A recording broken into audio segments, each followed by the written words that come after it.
Oh, hi.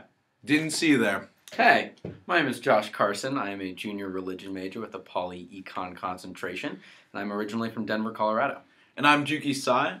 I'm a psych major with an ed studies concentration, and I'm from New York City.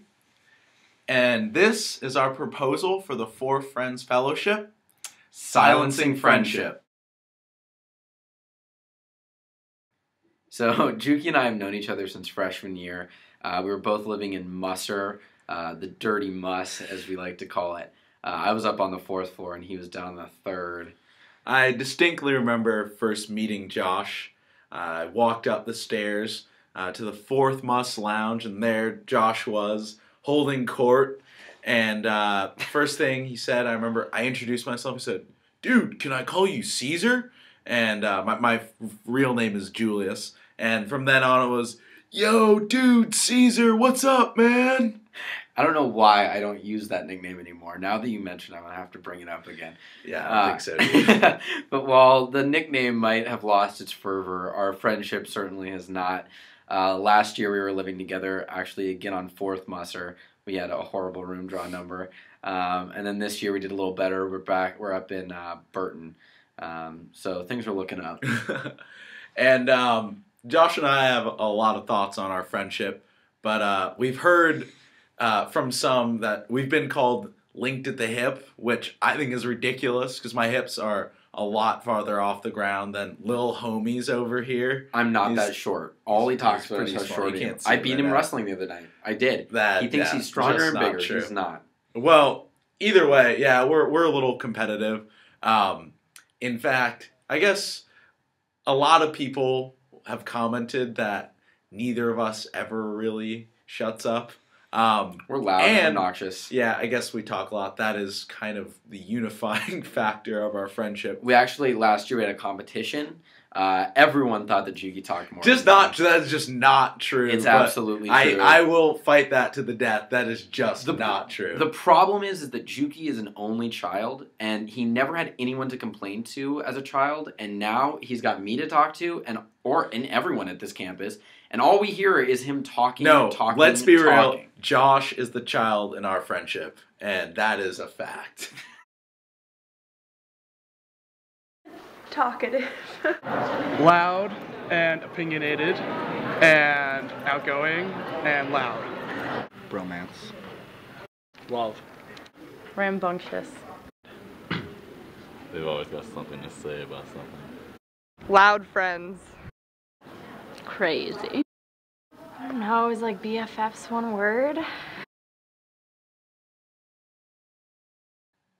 So, as you've probably seen by now, a lot of our friendship is predicated on being loud and crazy and rambunctious as it was framed. But in thinking about things that could really further and deepen and cement our friendship, we came up with the idea of silence. So what we were proposing for the Four Friends Fellowship, even though there are just 2 of us, is a 10-day silent retreat to an international Dharma hermitage, which is basically just a monastery. And where we would be going is Chaya, Thailand, to a place called Wat Suan Mok. And basically the idea would be to do this next winter break, which is pretty much the only time that Juki and I have to do this. And at the beginning of every month, at the first of each month, Wat Suan Mok opens its doors to international travelers for this 10-day retreat. So the plan would be to fly, meet up in Los Angeles, California, and then make the journey over to Bangkok together on the 29th of November.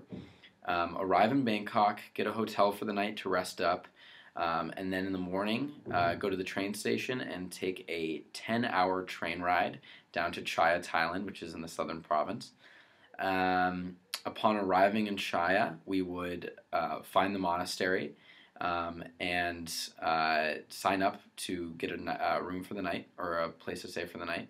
And then the next day we would sign up for this 10-day silent retreat, which you can't actually make reservations for online or through the phone. You just have to arrive and do it there.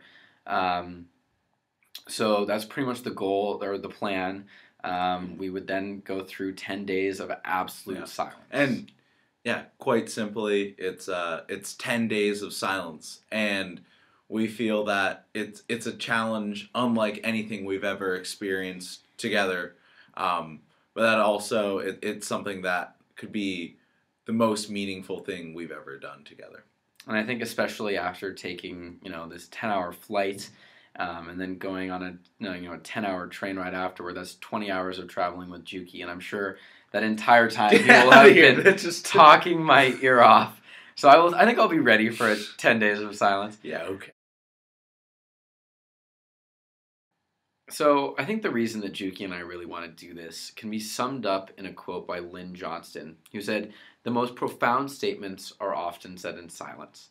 And I think, these are some words of wisdom that Juki and I can really start to incorporate into our own lives and into our own friendship.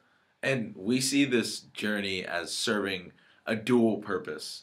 And the first of those is to really teach us new ways to listen and communicate and respect one another. And it's not to say that we haven't, but rather just to teach us even more, because we know we can always learn more. And the second part of this is presenting us with a challenge unlike anything we faced in our friendship. And we know that this would be just unbelievably difficult, but we also know that we're up to the challenge and we can overcome it, and that it will lead us to just amazing things. And thank you so much for your time.